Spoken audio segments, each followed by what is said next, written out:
On November 26, 1930, the Madding Daily Journal newspaper in Canada published a shocking front-page headline, "Village of the Dead."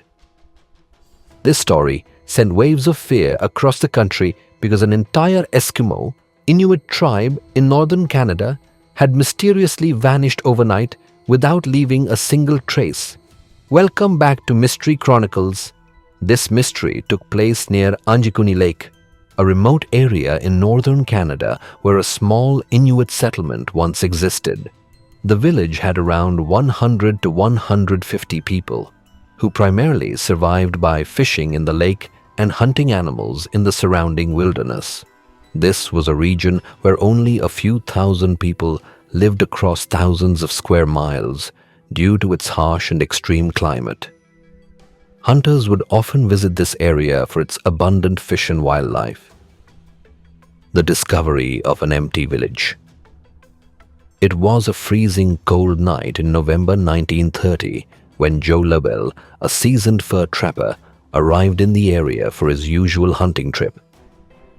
He had hunted in this region before and was familiar with the Inuit settlement near Anjikuni Lake, where he had stayed in the past.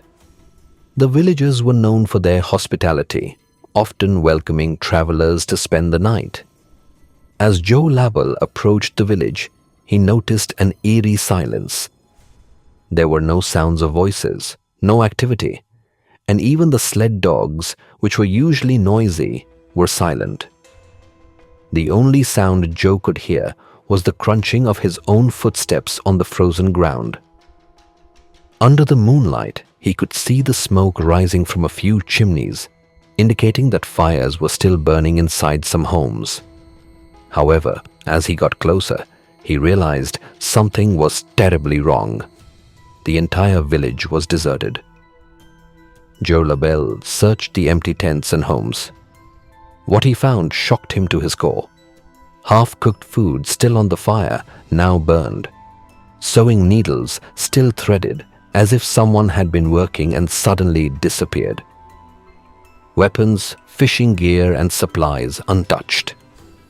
Dead sled dogs still tied up, appearing to have starved to death despite food nearby. What disturbed him the most was a freshly dug grave, suggesting someone had been buried recently. Joe LaBelle was overcome with fear and confusion. The villagers hadn't just left. They had vanished without a trace. The investigation begins.